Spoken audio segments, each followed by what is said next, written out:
Salve, salve meu caro aluno, salve, salve minha cara aluna, tudo bem com vocês? Espero que sim. Hoje nós estamos aqui mais uma vez para ter uma aula Power Blaster Detonator Plus Advanced Motherfucker de foda, que é uma aula sobre um dos conteúdos que me são mais preciosos, que é o conteúdo de enzimas. Por que eu estou falando isso, gente? Uma das coisas que faz muita diferença quando a gente pensa, quando a gente começa a entender como é que funciona um ser vivo, e uma analogia que é muito comum a gente encontrar, inclusive, é uma ideia da gente pensar nos seres vivos como se fossem máquinas. É claro que existem críticas a essa comparação e muitas delas são perfeitamente válidas e devem ser levadas em consideração, mas uma perspectiva interessante que nos diferencia, inclusive, de nós, seres vivos, de máquinas comuns, justamente como certos processos que ocorrem no nosso interior, nos organismos vivos, são absurdamente especiais.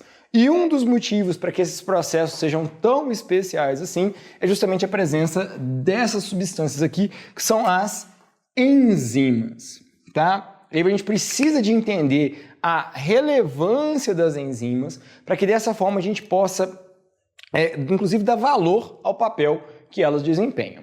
Eu coloquei aqui no nosso quadro a definição do que vem a ser uma enzima. Então tá aí, ó, vocês estão lendo aí, ó. Proteínas especiais que atuam como catalisadores de reações metabólicas. Aí essa palavra catalisador está aqui com o seu significado. O que eu estou querendo dizer na hora que eu trago essa referência, quando eu estou dizendo que ela é um catalisador? É uma substância que diminui a energia de ativação de uma reação. Aí a gente precisa de entender um pouco isso. O que quer dizer diminuir a energia de ativação? Gente, eu gosto de usar uma metáfora bem simples para que vocês possam entender o papel que uma enzima faz. Então, vamos lá, vamos entender o que eu estou querendo dizer aqui agora. Ó, presta atenção. Imaginem que as enzimas, turma, são cupons Black Friday. Nossa, Marcos, que péssimo exemplo. Tá cheio de promoção de Black Friday que não é promoção coisa nenhuma. É tudo pelo metade do dobro do preço. Como é que você está falando para mim, então, que a enzima é importante? Não, calma. Estou querendo dizer que enzima é cupom de Black Friday de verdade. Como assim? Presta atenção nesse meu exemplo. Gente, vamos supor que eu sou doido. Na verdade, não nem é uma exposição, não. Estou falando sério mesmo. Eu sou doido para conhecer Fiji, turma. Fiji é aquele lugar maravilhoso, Power Blaster Detonator Plus Advanced, maravilhoso. Fica ali no Pacífico. É uma coisa linda, aquele mar azul safira, florestas, cachoeiras, é um lugar maravilhoso. O problema é que é caro pra cacete para chegar lá, porque afinal de contas, o nosso deslocamento daqui até lá é um negócio muito, muito longo. Aí vamos supor o seguinte, turma, eu penso em ir para lá e eu resolvo olhar preço de passagem de avião para ir para Fiji. Aí eu olho e eu me deparo com o seguinte preço. Nossa, são $10.000 a passagem do Brasil para Fiji. Eu, Harris professor, não vai rolar não. Eu falei, fica para a próxima. Mas vamos supor que eu coloquei num desses aplicativos aí que avisa quando um preço, alguma coisa, uma promoção, alguma coisa acontece, vem e eu recebo a seguinte mensagem. Olha, aquela mesma passagem que eu tinha acabado de olhar, que estava $10.000, agora está custando apenas $1.000. É uma diminuição muito significativa no valor. Eu, na hora que eu vejo aquele preço, eu falo assim, não posso deixar passar. Vou lá e compro a minha passagem. Gente, vocês vão entender por que a enzima é exatamente essa promoção, é exatamente esse cupom que eu apliquei para comprar minha passagem. Veja bem, se eu pagasse os $10.000 para viajar, ou se eu pagar $1.000 para viajar para Fiji, a viagem que eu vou fazer, o lugar que eu vou ocupar no avião, é exatamente o mesmo. A única diferença é o quê? O tanto de dinheiro que eu tive que desprender para conseguir fazer a viagem acontecer. Aplica essa lógica para entender o que eu estou querendo dizer na hora que eu falo que as proteínas são catalisadores da reação. Energia de ativação é como se fosse a quantidade de energia, na verdade é uma ideia que eu posso usar mesmo, a quantidade de energia que eu preciso para fazer uma reação acontecer. O que as enzimas fazem? Elas diminuem a energia de ativação, ou seja, elas tornam as reações mais fáceis de ocorrer, porque eu preciso de menos energia para que ela ocorra. O resultado é o mesmo, mas a quantidade de energia que eu preciso para poder fazer esse processo acontecer é muito menor.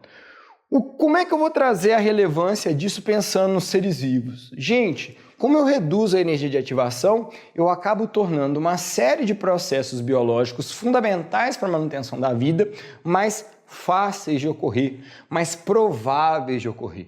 Então, a presença de diversas enzimas diferentes no nosso organismo viabilizam justamente que a vida continue acontecendo, que nós continuemos sendo seres vivos. Inclusive, num segundo momento da nossa aula, vocês vão perceber que há alguns cenários que levam à inativação ou até mesmo à destruição das nossas enzimas, e isso pode ser absolutamente deletério, desastroso para o funcionamento do nosso organismo. Então, o que a gente estou dizendo aqui para vocês? As enzimas facilitam que as reações químicas aconteçam. Então, a enzima, no primeiro momento, turma, guarda essa ideia, é tudo de bom. A gente precisa delas, a gente quer elas muito bem operando dentro do nosso organismo. Aí a gente precisa de entender algumas particularidades relacionadas às enzimas. E uma das principais particularidades, uma das principais características que vocês vão escutar, ouvir falar muito disso, pensando em exercícios, em atividades que vocês vão fazer dentro desse tópico, é o que diz respeito ao funcionamento das enzimas.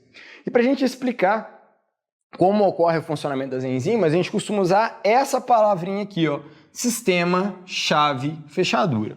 Prestem atenção nessa ideia, sistema chave-fechadura, porque o próprio nome já traz para nós uma série de informações bem bacanas para a gente entender como é que as enzimas funcionam. Gente, vamos lá, né?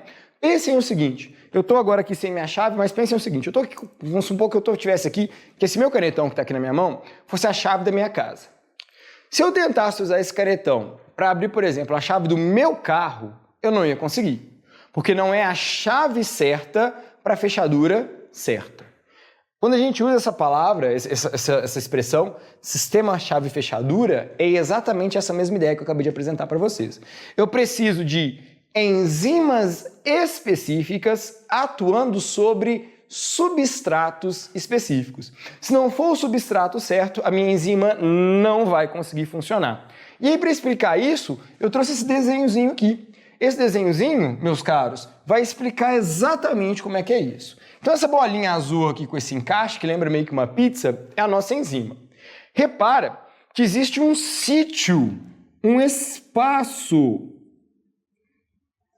a ser complementado. Aquilo ali é o sítio de interação, é o espaço por onde a enzima vai poder atuar com o seu substrato. O que é o substrato? É a substância na qual a enzima vai poder atuar. Vou dar um exemplo prático aqui para vocês poderem perceber isso aqui. A amilase salivar, a enzima que a gente encontra na nossa boca. Aliás, já fica aqui uma dica relevante. Toda vez que vocês estiverem lendo um texto dentro da biologia e aparecer uma palavrinha com o sufixo ase, provavelmente esse sufixo faz referência a uma enzima. É o caso da amilase. O que a amilase faz? É a enzima que quebra o amido, tá certo? Esse sufixo ase diz isso aqui, ó. Hoje tem uma outra enzima muito massa, a ATPase, né? O ATP sintase, que é uma enzima que faz justamente o quê? Produz ATP. Volta para esse meu exemplo que eu estou trazendo aqui, ó. Veja bem, então eu tenho essa minha enzima que ela vai atuar sobre o meu substrato. A amilase, que é uma enzima que quebra amido, vai atuar justamente sobre o substrato dela, que é o amido. Quando essa enzima tem um encaixe perfeito, um encaixe certinho com o substrato, o que vai acontecer? A reação química que ela catalisa, que ela diminui a energia de ativação, que ela facilita a ocorrência, vai acabar ocorrendo. Então, olha, começou com aqui a enzima, que tem um sítio, um espaço para poder interagir. Eu tenho a interação entre a enzima e o substrato, e olha o que é o resultado. O resultado é a quebra dessa minha substância. Não quer dizer, turma, que toda enzima vai estar relacionada à ideia de quebra. O que vocês precisam de entender é que vai ter uma reação acontecendo e que essa reação na presença da enzima se torna mais fácil por eu precisar de uma menor quantidade de energia de ativação. Olha que nesse meu exemplo eu também coloquei aqui, ó, essa nossa mesma enzima, azulzinha, só que dessa vez sobre um substrato diferente, um substrato como se fosse uma bolinha aqui, ó, uma bolinha verde. Como o substrato não tem um encaixe certo, não é a chave certa para a fechadura certa, eu não vou ter a combinação. Se eu não vou ter a combinação, eu não vou ter a reação acontecendo. Vamos trazer isso de novo para o contexto da amilase? Na amilase salivar, ela vai atuar sobre o amido. Se eu colocar um pedaço de proteína na minha boca, como não é o encaixe certo da minha enzima, o que vai acontecer? Nada. Ela não vai potencializar a ocorrência da reação. Massa, né? Tá vendo como é que a enzima funciona, que é uma beleza, traz um monte de vantagem? Só que aí a gente tem que levar em consideração alguns outros pontos relevantes sobre as enzimas. Elas são tudo de bom porque elas facilitam a ocorrência das reações, mas elas têm algumas exigências que a gente precisa de levar em consideração. Uma delas é essa que está aqui do lado de cá do nosso quadro, ó, presta atenção. Atuam de acordo com valores ótimos de pH e temperatura.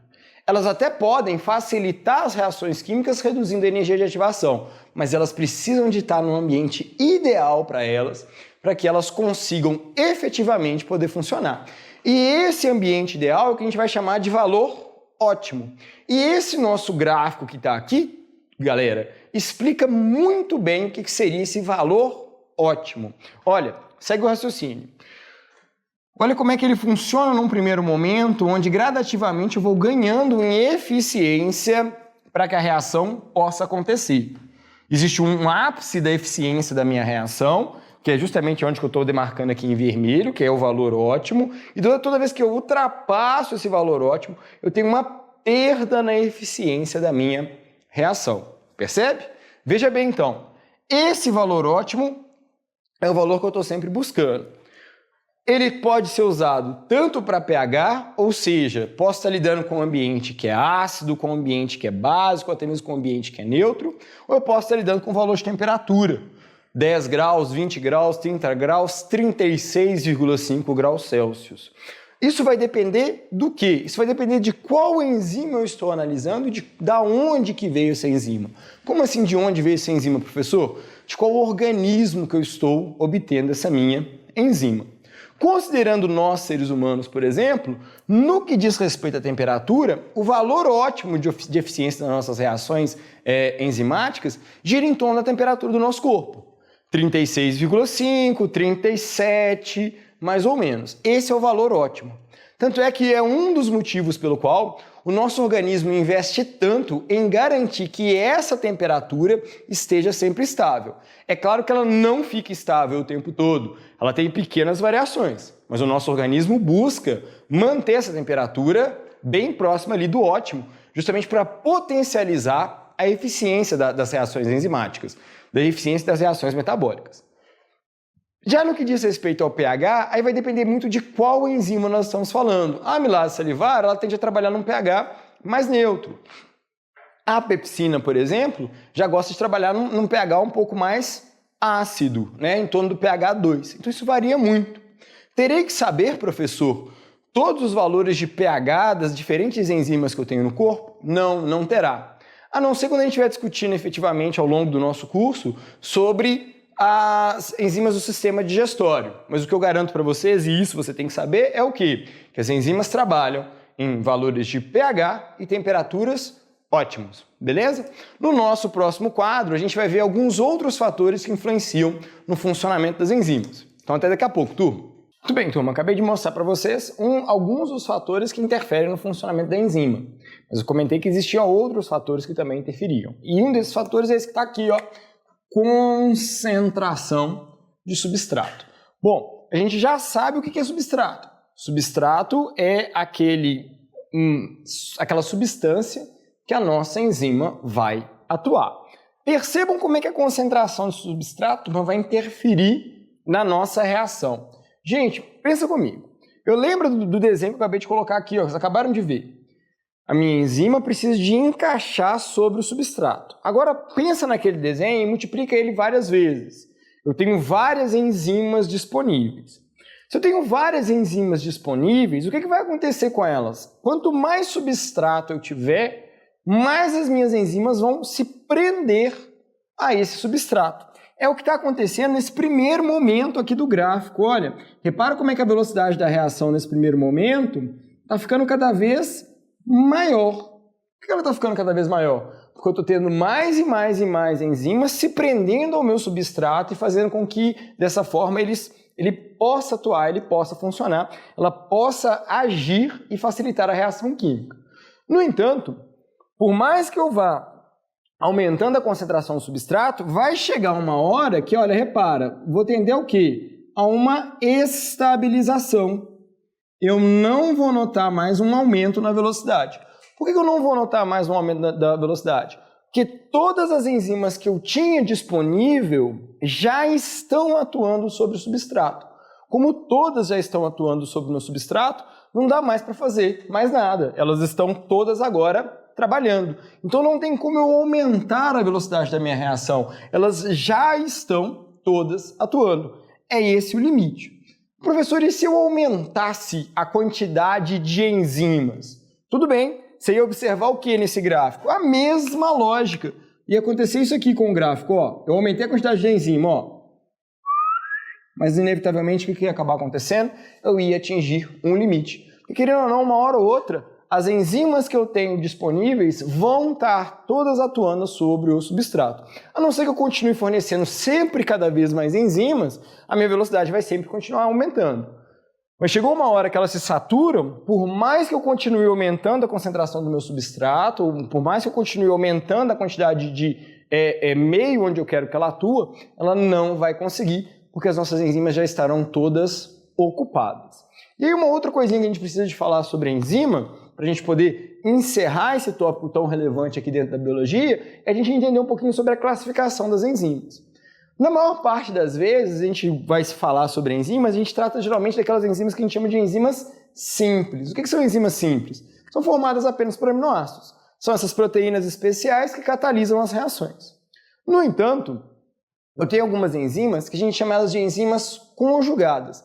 Por que elas recebem esse nome de enzima conjugada? Porque tem uma parte dela que ela é proteica, ou seja, que ela é formada por aminoácidos, e aí a gente chama essa parte de apoenzima, e eu tenho uma outra parte que não é proteica. Essa parte não proteica a gente chama de coenzima. Quando eu junto a parte proteica mais a parte não proteica, eu tenho o que a gente chama de holoenzima. Qual que é a relevância de a gente saber sobre holoenzima? É que nessa forma, essa minha enzima ela vai se encontrar o quê? Ela vai se encontrar ativa, ela vai se encontrar funcionando. Na maioria das vezes, a parte não proteica, a coenzima dessa minha enzima conjugada, ela tende a ser sais minerais ou vitaminas. Está aí um dos motivos ser tão necessário assim a presença de sais minerais e vitaminas no nosso organismo para a gente estar saudável. É o caso do cloro, por exemplo, lá no nosso estômago, do potássio na cascata de coagulação. Essas substâncias entram como coenzimas das enzimas que estão presentes nesse ambiente, viabilizando que a reação química aconteça. Sem elas, a enzima ela não consegue se tornar, a apoenzima ela não consegue se tornar ativa, ela não consegue desempenhar o papel dela, ok? Turma, sobre a enzima, é isso que eu tinha para falar. Vamos fazer uma breve recapitulação aqui para a gente poder fechar. A gente viu que as enzimas tornam as reações químicas mais fáceis de ocorrer por diminuir a energia de ativação, funciona num sistema chave-fechadura, isso quer dizer que eu preciso de um substrato certo para minha enzima certa, não adianta eu colocar qualquer enzima para qualquer substrato, senão não funciona. Para as enzimas poderem funcionar, elas têm que ter um valor atendido tanto de pH quanto de temperatura, elas facilitam a ocorrência da reação, mas se eu continuar fornecendo cada vez mais substrato para ela, chega uma hora que ela satura, ela não consegue atuar mais porque as nossas enzimas estão sempre ocupadas e, finalmente, eu posso classificar as minhas enzimas de diferentes formas, seja ela de forma simples, seja ela de forma conjugada, ok? Valeu demais, tudo de bom, fiquem bem e até a nossa próxima aula.